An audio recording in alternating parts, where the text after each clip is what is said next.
Hello, good morning, good morning. Except for Leah, for whom it's not morning. Good morning, Mike. Lovely to see you. Hello, Joe. Hello, Leah.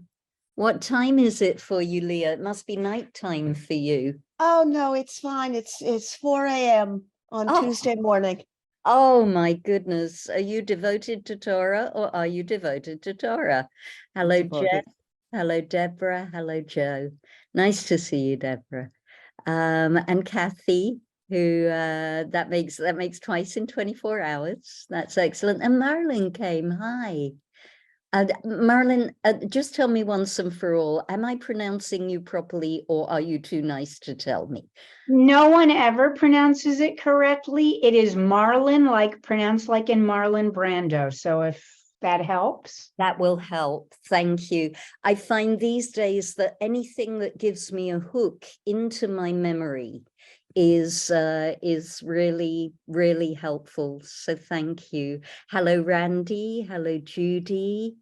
What a lovely group. What a lovely group. Very, very happy to have you here. I want to shout out, although you can't see her, she's behind her logo, but I want to shout out Jess. Hi, Jess. I'm not sure if everybody knows Jess or doesn't. I imagine those of you who Zoom a lot will probably know her. She very frequently hosts our Zooms. Jess is, let me get this right, Jess is our Associate Communications Director. Director will do, no, I'm promoting you to director, yay, because I can. I was just saying to her before everybody came on, that thinking back to my time in New Orleans where we were Zooming and where I was the tech person very badly, I might say, where I was the tech person and the guitar player and the screen sharer and all the things. It is just such a blessing to have somebody hold this. And wow, that is a beautiful image. Oh my goodness. While Anne is connecting to audio, I want to point out that there is a Creative Circle meeting coming up very, very soon. And also there is book club tonight. So for those of us who Zoom, we have a lot of programming right now and a fairly busy time. So I think we can make a start, seeing as we've only got an hour, and I really will try to keep it within the hour. I'm tuned for 1.5 hour classes, so I'm just going to have to talk faster. Hello, Jen, lovely to see you. Hello, Susan. So let me begin. I always begin my classes with a blessing. The blessing for Torah, which is like the blessing for lighting Shabbat candles, except at the end, instead of talking about the candles, we say la'asok b'divrei Torah, to get engaged. My teacher teaches to get involved, to get all tied up in words of Torah. And I just want to ask if anybody would like to dedicate our study today. You can dedicate for a happy reason or a sad reason. Anne, I see a hand. Yeah, go ahead. I'd like to dedicate this to the study today to my mother, Gloria Boer. And today, July 10th, is actually her birthday. And in her memory. Thank you. That's lovely. That's lovely. So let me lift up as well my rabbinical school chavruta, Rabbi Amitai Adler, whose birthday is also today. Today, Ami turns 50. And we went all the way, he's in Chicago, he's married to another rabbi, they have 2 kids. We went all the way through rab school together. Today marks his half century. So I just want to bring him in and lift him up. He's one of the formative voices in the way that I teach and the way that I engage with text. I would not be who I am were it not for Ami. Still very fond of him, even after all these years. Any other dedications? Amitai Adler, I'll put it in the chat.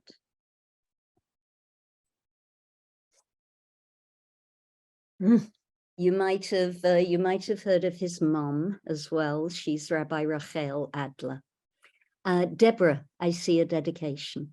I have a few. First, I want to dedicate how wonderful it feels to actually recognize some people in their boxes on screen. I actually know some of you. And the other is I want my son to be healthier and to pay attention to his health. And then I have a sick friend in St. Louis who has Parkinson's, and I want to dedicate this to, that he know only peace and joy. Thank you. Would you like to share his name, Deborah? The friend who is ill is Roger Goldman. Mm-hmm. Thank you.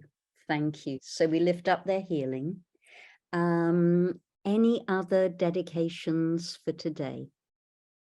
Okay, so let's say the bracha for study, and then we can begin.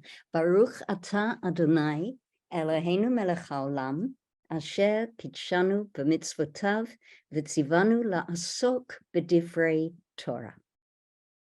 All right, so let me do a screen share and just fiddle a little bit with the borders of my screen. There we are. That's what I want, and I can make it a little bit bigger even, I think. There we go. So a question, if you would, and you could, we're a small enough class for you just to unmute and shout out. Does anybody know what this is an image of, or would anybody like to hazard a guess? Leah, yeah, what do you see? I think it's a nerve, synapse, something. It looks like it, doesn't it? You're getting warmer. You're getting warmer. It's a physical thing. It's a very, very close-up photograph of a physical thing. Is it an overview of a concentration camp? It's not, although it looks like a map somehow, doesn't it? Yes. It's like it has pathways, it has clusters. There's a certain sense to it somehow. One more guess, maybe? Is it the Temple Mount? It's not, Susan. It's not. But again, it looks like a map. This is, it was, there was a whole series of pictures in the Smithsonian magazine a while back. As you get to know me better, you'll know that I have problems counting, and you will also know that I have problems locating in time. So I can't remember when this was, but there was an article in the Smithsonian magazine, you can Google it. This is a microscopic image of what tears look like. Yeah, and they're beautiful, and they all look different. It's kind of that wonderful microscopic natural thing that you get with snowflakes.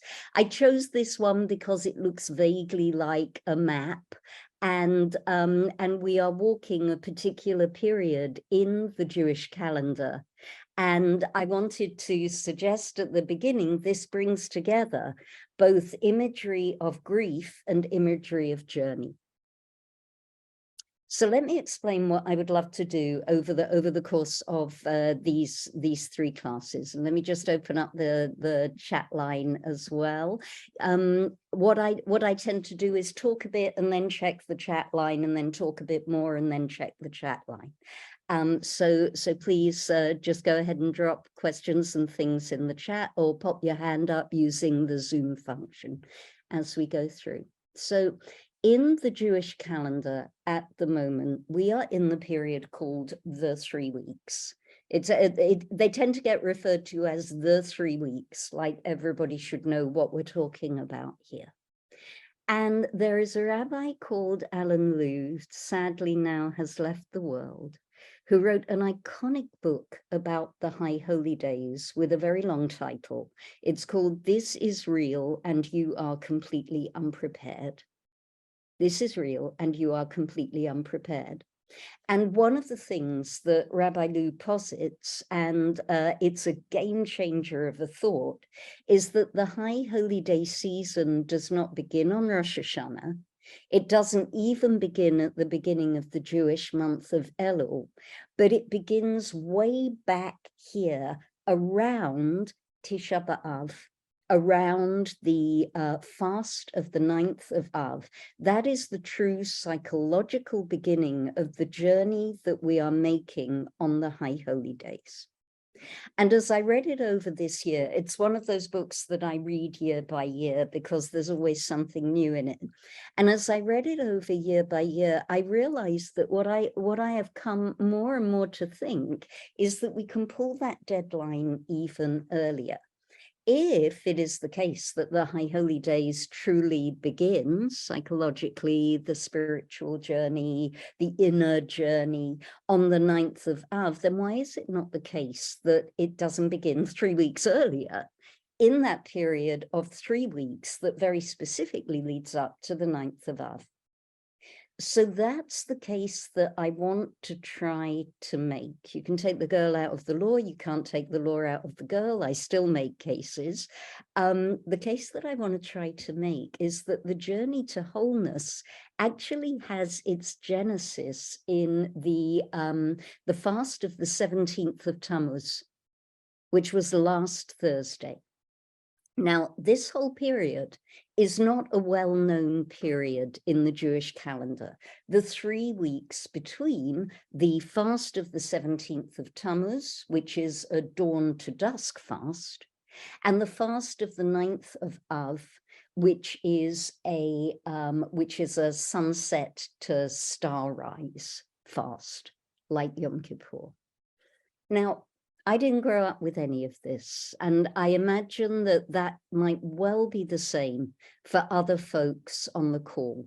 Some of us who went to Jewish summer camp might have grown up with a sense of this time of year because it does get observed in summer camp, and it's very often, it's interesting, Deborah, that you said concentration camp. It's very often linked with remembering the Holocaust, or the first point at which young people learn about the Holocaust. But I want to suggest that there's more to it than that. I want to suggest that there's more to the journey than that. And my invitation to us in these 3 classes is that we walk this journey this year together. The journey of tears, the journey of going inwards, the journey of looking for the point at which the High Holy Days are going to begin for us.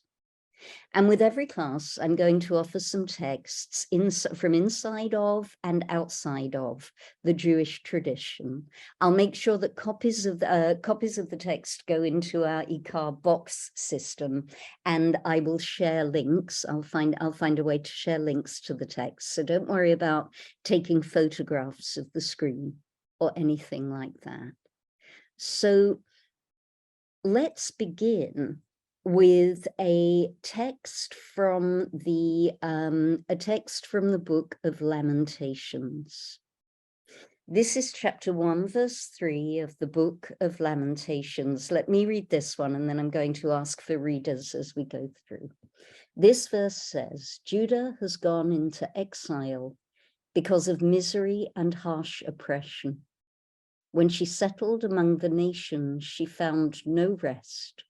All her pursuers overtook her in the narrow places. In the narrow places, another reason I chose that image.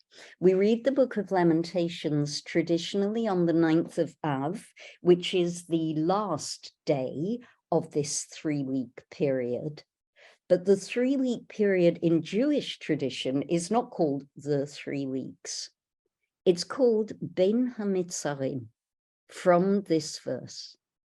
So it's a time of year where we deliberately put ourselves into narrow places. Tsar in there. Can you see how similar that word is to Mitzrayim? Yeah, Mitzrayim, and the word for Egypt. And you may have heard the mystical understanding of Mitzrayim as being the constricted place, the narrow place. It's the place where we feel shut in. It's one of the places where we grieve. Okay, so I should say up front that these are not intended to be 3 happy weeks. They're not. They're not a season of rejoicing, but they are a really important season. And as my old grandma, whose yahrzeit comes up at this time, as my grandma, whose name was Minnie Cooper, and I'm not joking, as my grandma used to say, not every day is Yom Tov. Yeah. So we together as Jews put ourselves into these narrow places to see what we can learn and to see if the narrow places have their own language of leading us towards wholeness. Okay. So the narrow places begin with the fast of the 17th of Tammuz. And now I would like someone to read. Please, would somebody read? This is a little passage from the Mishnah, which is the first code of Judaism, really, created, we don't know the exact date, but finished by the year 200. Would somebody, Surah, lovely, minis are the best. Would somebody please read for us? Don't be shy. I can read. Thank you. 5 matters occurred to our forefathers on the 17th of Tammuz, and 5 others on the 9th of Av. On the 17th day of Tammuz, the tablets were broken by Moses. The daily offering was nullified by the Roman authorities. The city walls of Jerusalem were breached. The general Apostemos publicly burned a Torah scroll, and Manasseh placed an idol in the sanctuary, from Mishnah to Anit 4:6. Thank you, Surah. Okay, question. You can see that what you've got here is a series of disasters that have been collated together. The rabbis do this. It's not exactly history. All right, it's not exactly history. We do not know, we cannot tell whether this is a calendrical truth or not a calendrical truth, but it's a thematic truth.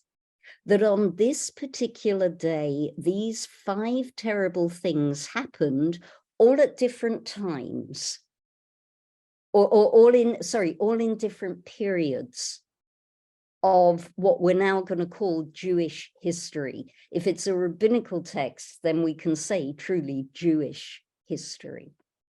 So what do these things have in common? If you look at these 5 things, what are the similarities? What are the differences? Whenever, by the way, whenever you come across one of these lists, and the rabbis love lists, they make lists of things all the time. Whenever you come across a rabbinic list, it's always worth asking that question. What is the same and what is different? Which things do we group together? Which things seem to be in a different group? So have at it. What do you think we can put together here?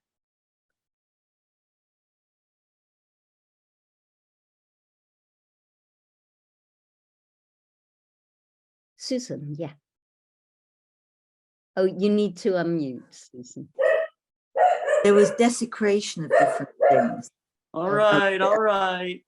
There was desecration of the tablets, of the temple, of the Torah scroll, of a ceremony, and of the temple walls by being, and the sanctuary by having an idol was desecrated. Lovely, lovely. And you've taken us to a core idea about this. I see you, Jeff. I'm going to come to you in just a sec, but I want to deepen into this for a moment. The Hebrew word for desecration is chilul. All right, chilul, chet, lamed, lamed, and it means to have a hole in. Yeah, a flute in Hebrew is a chalil. Yeah, when we desecrate God's name, it's called a chilul Hashem. Yeah, to have a hole in it, to be broken in some way. Okay, so absolutely right, Susan. These are all in their ways desecrations. Jeff, what other similarities or differences do you see? And again, you'll need to unmute. Sorry about that. I read it as a history of a displacement or erasure of history. Tell me more. Well, in each case, something significant to the Jewish people was either broken or displaced, or somehow there was an attempt to erase it. And this history is a history of that erasure. Very, very interesting. Yeah. So all of these things, the wholeness of all of these things is important, right? The wholeness of all of these things, the tablets being whole, the offering being offered in its time,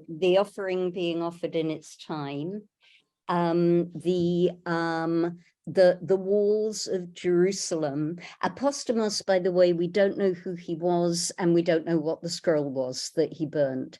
He might have been Greek, in which case he was burning it around about the time of the Hasmoneans. He might have been Roman, in which case he was possibly burning the Torah scroll that Ezra brought, that Ezra set up after the refugees came back from Babylon. Yeah, but you're right, Jeff. All of these things are iconic, if that's not too much of a pun, because the word icon means idol, right? And that's not what we're talking about here. But all of these things are iconically Jewish, and the wholeness of all of these things is vital to us. So when these things are desecrated, when these things get holes in them, when these things become shattered, and I've bolded the word that means shattered. This is the Safaria translation, but I would say nishtabru has that sense of being broken beyond any possibility of repair. So it's not just broken and repairable. Yeah, there's no tikkun here. There's irrevocable brokenness here. And these things in some way represent us. I want to push Jeff's idea. Yeah, if these things are iconic Jewish objects, we too are Jewish objects. And therefore a break in these objects represents in some sense a break in us, an irrevocable break. A break that requires us to sit with the possibility of being broken. Okay, let me pause there and stop sharing for a moment just to see if there are other comments, thoughts, anything that comes up for us with this. Anne, yeah. I was just noticing that all of the examples were really kind of physical, like physical tablets, physical wall, physical scrolls, a physical space. Like they're not a historical event or something really intangible. They're all very physical. Yep, Absolutely. Part of the reason, and we know, by the way, that when something physical gets broken, what do we feel? When something physical for us gets broken, whether it's an object we love or a piece of us, what do we feel? Well, I also think it's just amazing that in the tabernacle, we carried the broken pieces with us, like that there's this history of like brokenness is also at the very core of the Holy of Holies, that it's not just the wholeness, there's a tradition of embracing the brokenness. Yes. I've always been fascinated by that. Yes, thank you. And this is, by the way, the time of the Jewish year that is dedicated to brokenness. So think about, I see you, Joe, and I'm coming to you, but think about that for a moment. Yeah, you're right, Leah, we feel pain and grief and loss, but there is a time in our calendar that is dedicated to embracing brokenness. We do it in our lives as well. The practice of Shiva, which is something that my non-Jewish colleagues greatly, greatly admire about Judaism. The practice of Shiva begins with an embracing of the brokenness. Yeah, we take away all of the other distractions. We sit, we don't go out, we don't cook for ourselves, other people cook for us. We ground ourselves. And it's always made me think we deepen into our pain. So it's not only saying I am going to accept the pain, or I suppose I'll put up with the pain, but it's a turning towards pain. A very counterintuitive thing to do. Yeah. So there is a whole time in our calendar that is dedicated towards to turning towards pain and grief and loss. Joe, yeah.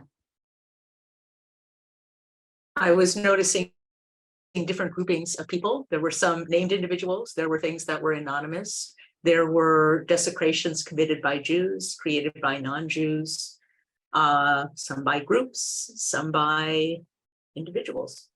Right, right. Absolutely. So grief and loss and brokenness are not the province of any one part of the community.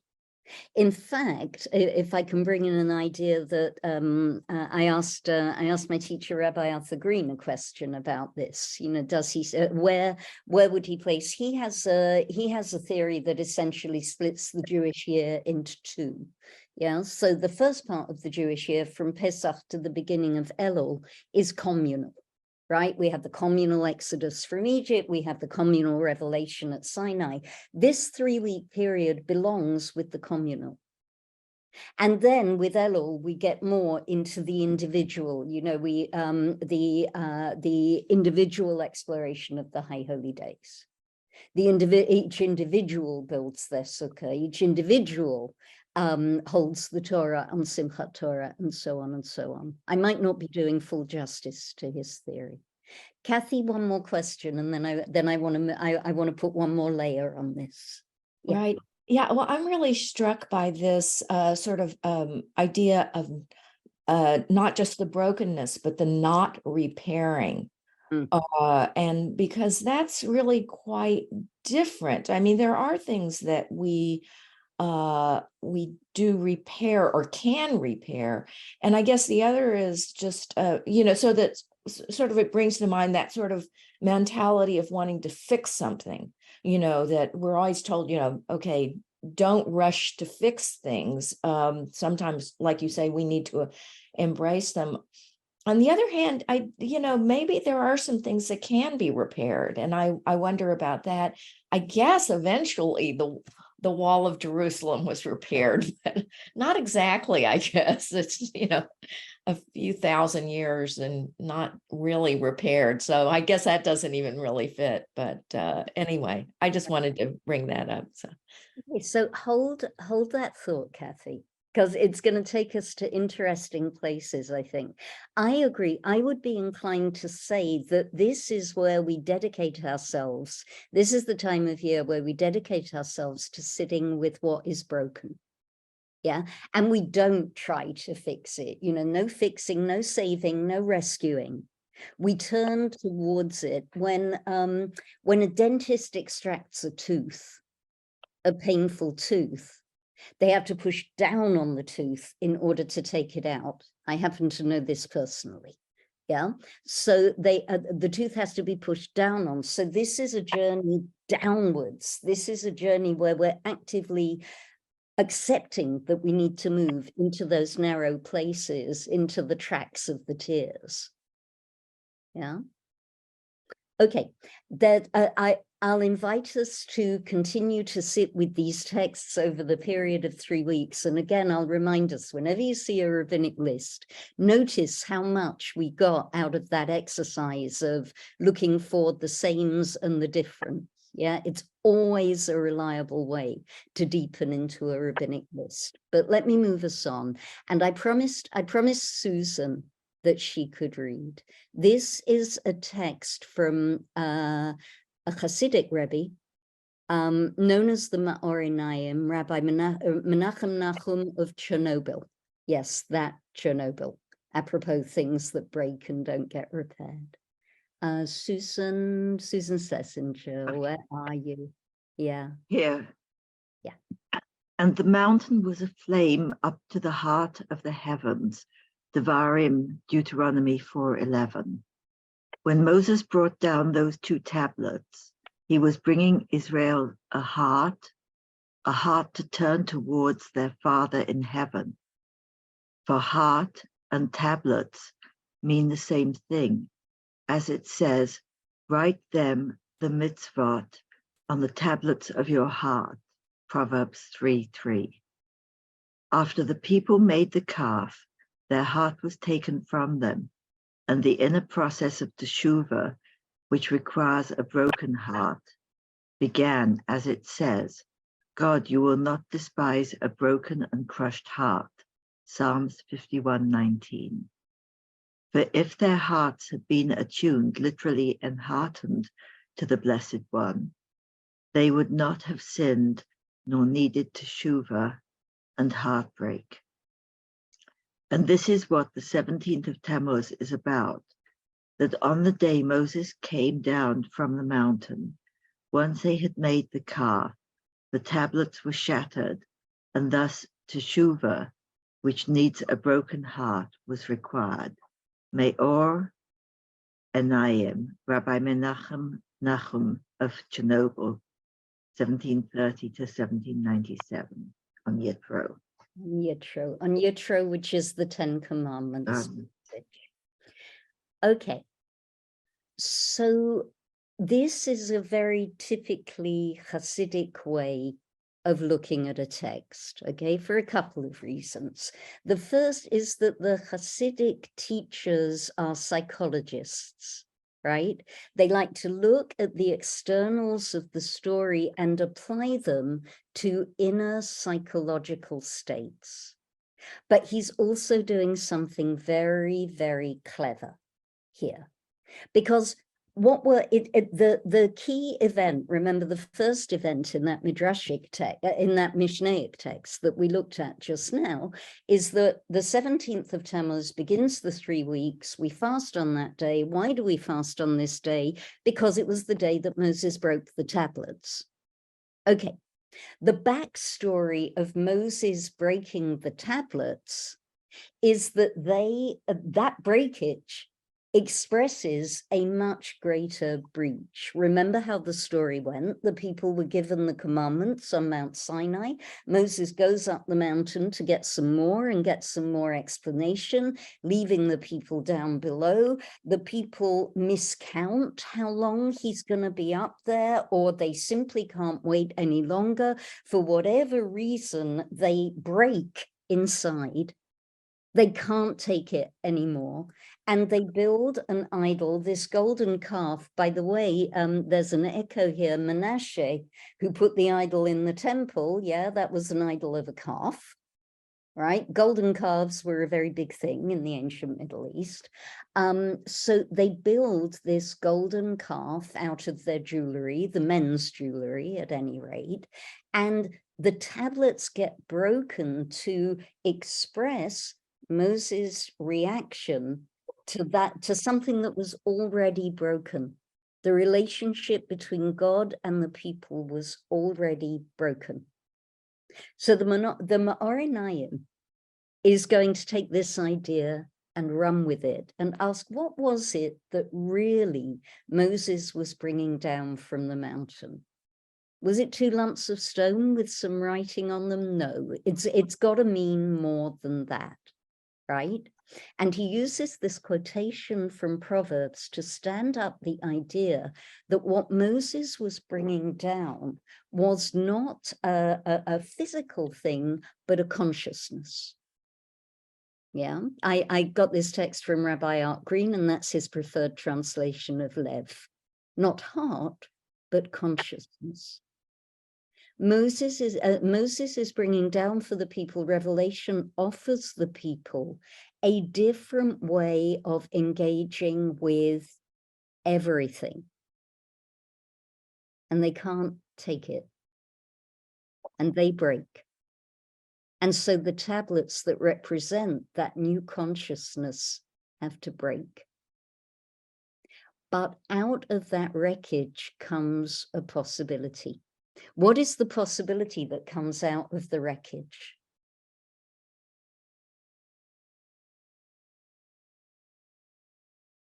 The possibility is tshuva. Lovely. The possibility is the possibility of teshuva. So not repair, not tikkun, yeah, but teshuva. The opportunity to change. And you can't have teshuva without brokenness. This is his contention. You can't have teshuva unless something is broken in the first place. So here is the text on which I want to base my argument that our journey to the High Holy Days actually began last Thursday and is ongoing for us at this time. Yeah, that you can see how it stacks up.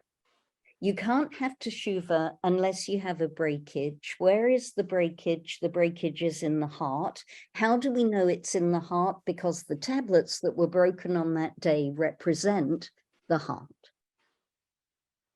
So the High Holy Days begins right here.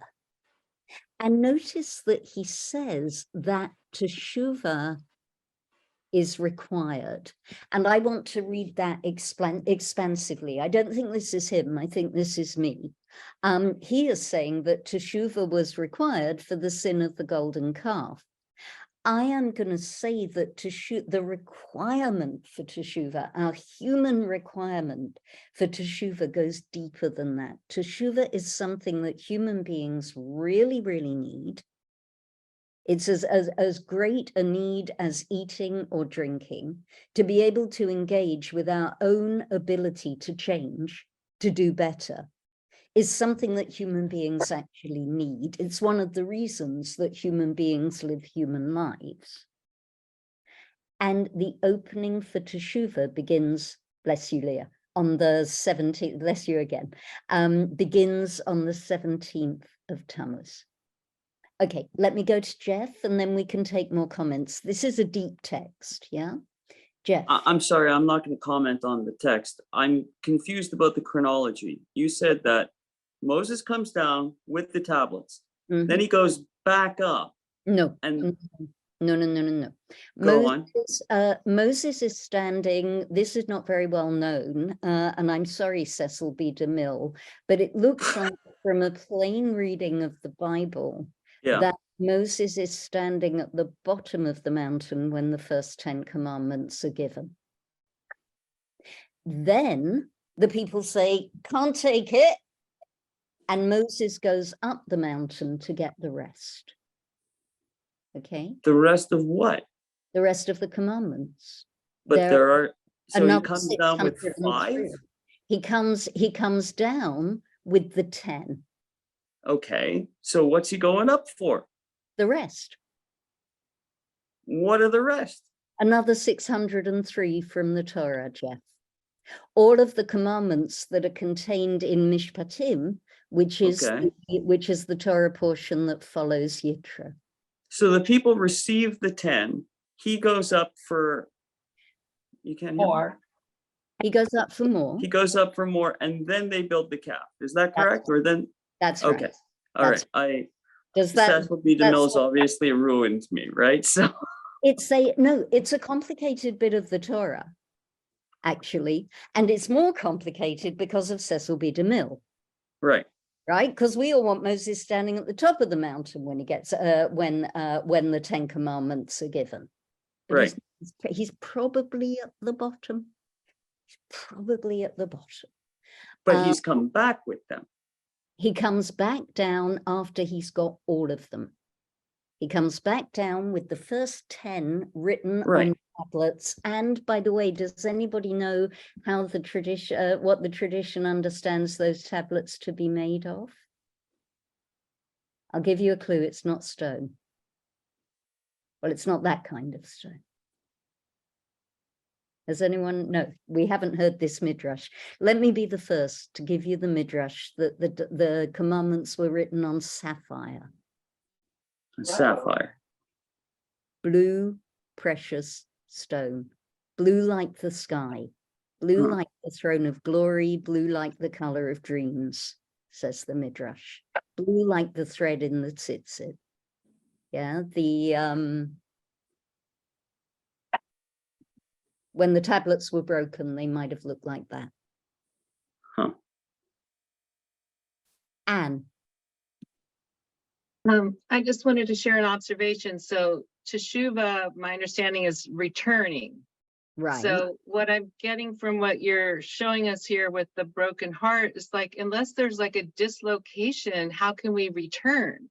So you're saying that this broken heartedness is like the initial break that we can then return to a wholeness. Yes, yes. And you can't have one without the other because we're human beings. Yeah, you can't have one without the other. So this, the key word for me now for the 17th of Tammuz is the word shatter. Yeah. Without the shattering, the process can't begin. There has to be the shattering. Yeah, there has to be the brokenness. There has to be the tears. Those tablets had to get broken. Is the deep wisdom of what the Ma'orei Naim is saying. Even though they represented a new consciousness, they had to get broken. Yeah, the first time that the mitzvot were given, it was too unbalanced a relationship between the people and the Holy One. One of those parties was too much in charge, and one of those parties was not in charge enough. That's why for the second set of tablets, God says to Moses, Psol lecha shnei luchot. You make the tablets for yourself. I recognize, God is saying, that it can't be this one-sided. I recognize that in order, God learns as well, you see, over the course of the Torah. We learn about God, God learns about us. So God learns that brokenness has to be part of the equation. God's self cannot just come in and fix it all.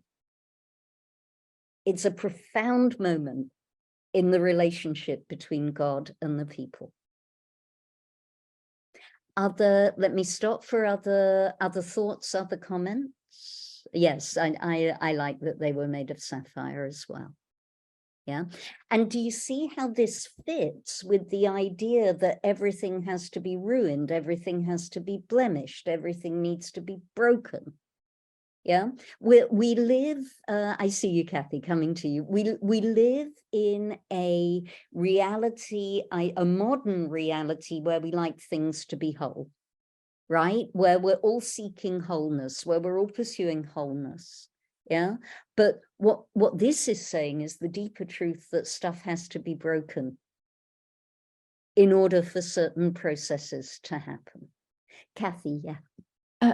Yeah, I was going to say, I love this about the importance of the brokenness and the shattered quality of it. And but what's also seems to me to, I guess it's not really a but and what also seems to me very powerful is that it's all assuming that there was a period when things weren't broken, when there was some wholeness. It's not just change, you know, like you have this broken pile of whatever, but that there's that sense that at one point it was whole. And so that's what I like about tshuva, that there's a very hopeful quality about it, sort of no matter what, you know, the broken qualities are, it implies that you were there before, that you're going back to some place, you're returning to a place where you already were.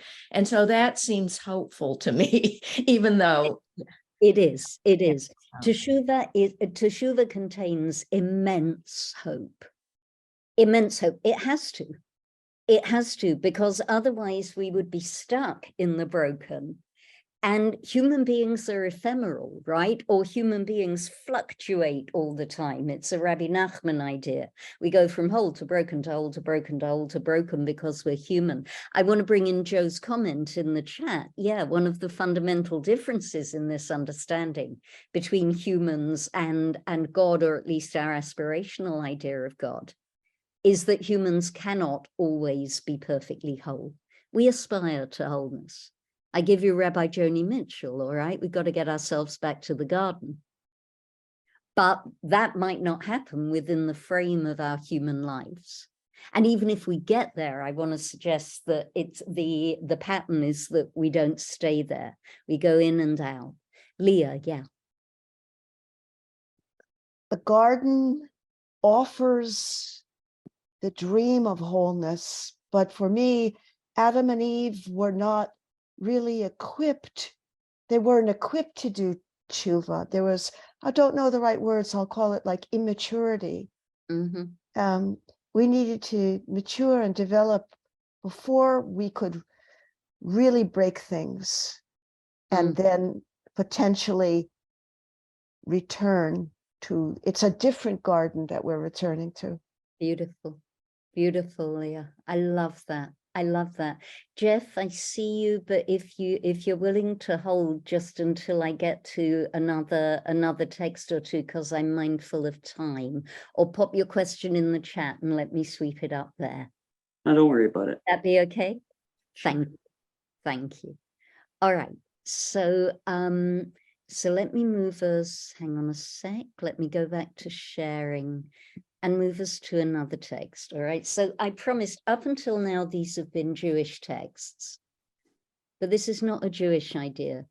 And one of the things that I love most of all is when you get resonances and echoes within and outside Judaism. So let me offer another one of my favorite rabbis, just 2 lines from an extraordinary poem. William Butler Yeats, who was writing before and during the First World War, and who understood deeply a great deal about brokenness. And in this poem, this is the character of Crazy Jane talking. Nothing can be soul or whole that has not been rent. Rent in the sense of being torn. I'm looking at you, Kathy. Rent in the sense of being torn. Yeah? Notice this. So true wholeness is not the point at which we would think. Yeah, true wholeness is not when we look at something that has never been broken. True wholeness only happens when something has been broken and we have made the effort to put it back together. Nothing can be soul or whole that has not been rent.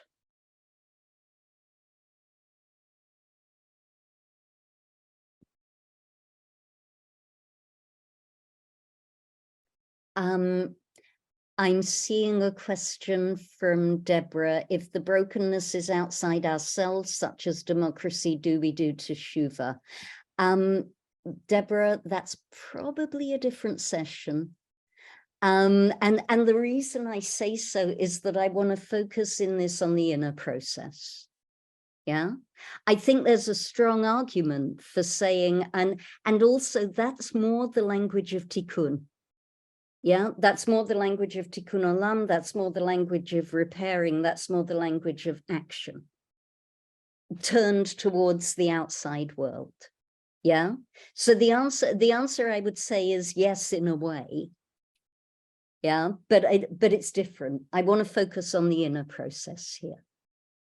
Yeah, one of my soapboxes is that I feel that we are sometimes too extroverted, we're sometimes too outward turning in the way that we practice Judaism these days. Okay, massive generalization. But my interest is in the inner process here. So so I think this can be applied, but I don't think it's the same. Yeah. Let me take another quick look at the chat, and then I want to share something. Yeah. Oh, lovely. Have a look at Joe's comment in the chat, folks, where the wisdom is if you don't fall, you're not trying hard enough.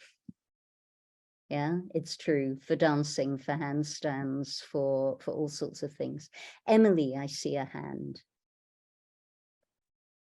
Yeah. My question has to do with the word soul here, or alone, I guess might be the word, or is the sense here, or at least the sense that you're pulling out of this, that we aren't born alone, that we have been split from God or a spirit. I think, or yeah, or what is it? It's very different from whole. It is. And my first reaction is we need to ask Yates, and my second is have a look at Jeff's comment in the thread, because you two are in dialogue with each other on this. I can only tell you what I think Yates is saying, which is that if we are to be able to be spiritually self-sufficient, if we are able to feel that inner wholeness, the ability to keep ourselves sustained when we're alone, then we have to be torn first. That's how I understand soul. Yeah, so soul in the sense of alone. And it's interesting, isn't it, that he puts wholeness and aloneness. He's drawing analogies between being whole and being alone, which is counterintuitive, because it's like, we would think, no, if I am alone, I am not complete. Yeah, he does this in other poems as well. Yeah, the idea that to be alone is to be complete.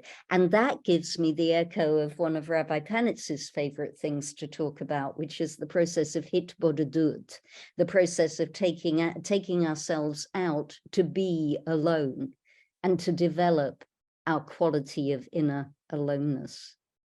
Beautiful. What a great question. Thank you, Emily. Yeah. Okay. One more, yep. Lovely things coming up in the chat. Look at the chat. Yeah. One of the reasons, by the way, that I love teaching on Zoom is that you get a text and then you get a commentary building up in the margins, just like in a traditional Jewish text, right? The meeting itself becomes a page of Talmud. I want to take us forward, though, for the sake of time. A piece from David White, and then I want to introduce you to an artist friend of mine. Will someone read? Will someone be David White's voice for us today? It very much pulls together everything we've been talking about. Anyone? Don't be shy. Heartbreak is how we mature, yet we use the word heartbreak as if it only occurs when things have gone wrong. An unrequited love, a shattered dream, a child lost before their time. Heartbreak, we hope, is something we hope we can avoid, something to guard against, a chasm to be carefully looked for and then walked around. The hope is to find a way to place our feet where the elemental forces of life will keep us in the manner to which we want to be accustomed, and which will keep us from the losses that all other human beings have experienced without exception since the beginning of conscious time. but heartbreak may be the very essence of being human, of being on the journey from here to there, and of coming to care deeply for what we find along the way. Thank you, Jo. It's a beautiful book, this book, by the way. If you don't have it, I strongly recommend.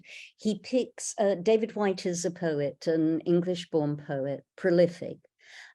He picks individual words and then writes commentaries on them. So in a way, it's very Jewish.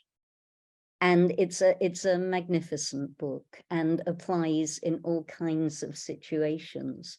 I want to point out here how close we already have got in our thought process in this session to this text. I think that over the course of the session, we have touched already on every idea in this text.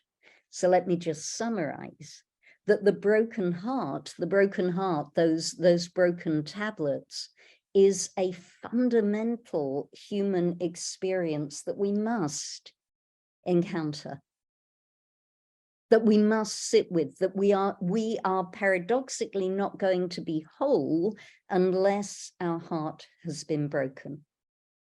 It's not avoidable, Whyte says. It's not avoidable, the Ma'orei Naim says. It's where we need to go.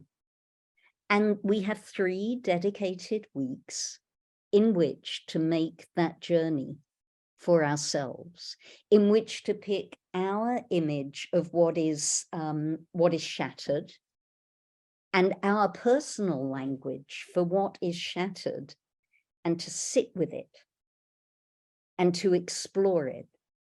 And this is where I want to bring in Jeff's point from before, we do not do it alone. In just the same way as we don't say Mourner's Kaddish alone, we invoke a minion to say Mourner's Kaddish. This period of the year belongs to the communal period of the year and not the individual period of the year. Our journey to wholeness takes place in the presence of each other, with the involvement of each other. These are not personal fasts, these are communal fasts. And next time when we meet, we'll take a closer look at the temple and what the temple means. We think we know what the temple means, but it just keeps going, you know, down and down and down and down go the levels of meaning on the temple. It's very, very important in the psychology of the Jewish year that we do this work of becoming soul and whole together. Okay, which is part of the reason that we're having a class. Yeah, so that we can encourage, and encourage, by the way, there in the core of the word, encourage is core, it means heart, enheartenment. Yeah, that we encourage each other on this journey to wholeness. I want to look at the chat line and then I want to finish with one more thing. Yes, thank you.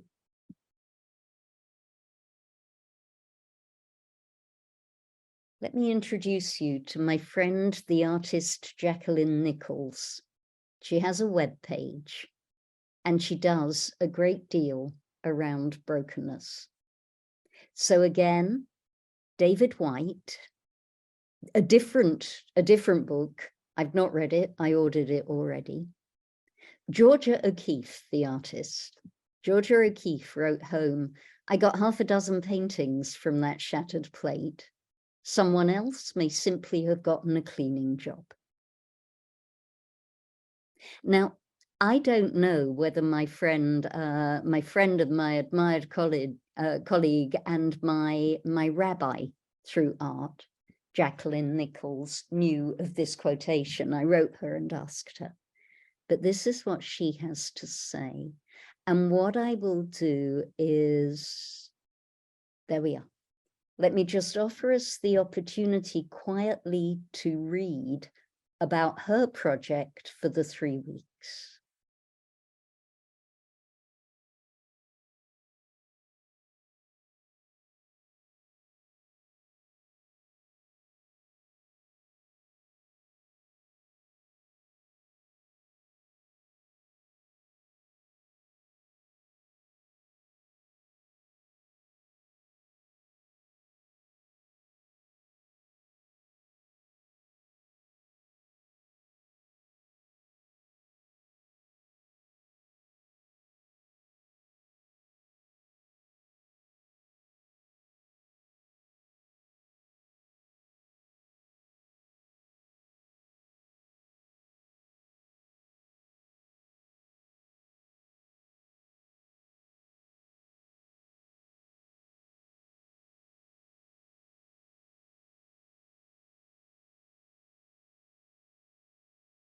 The first stage is the shattering.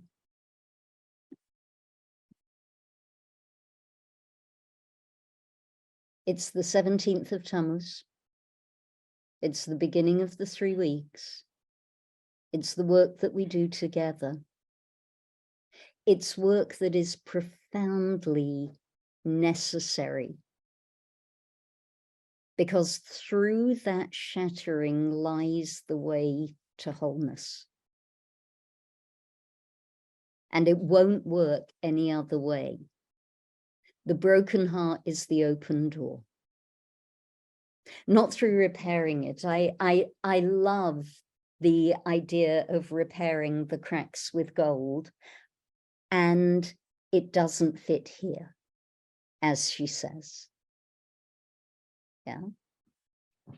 So I invite, if you wish, between now and the next time we meet, this time next week, when we will take, as I promised, a closer look at the temple and what the destruction of the temple means, and what the loss of that sense of home means, and how that tunes in with the work that we're doing over this period. Let me offer, if you wish, to sit between now and then with this idea of shattering. Is there something for Jax? It was the plate. Is there something in our lives that we can use as a reminder that it is our work right now to sit with the shattered? That the process of our teshuvah begins with the shattered. And that while it is scary work and very countercultural work, we are not in this alone. We are in this together.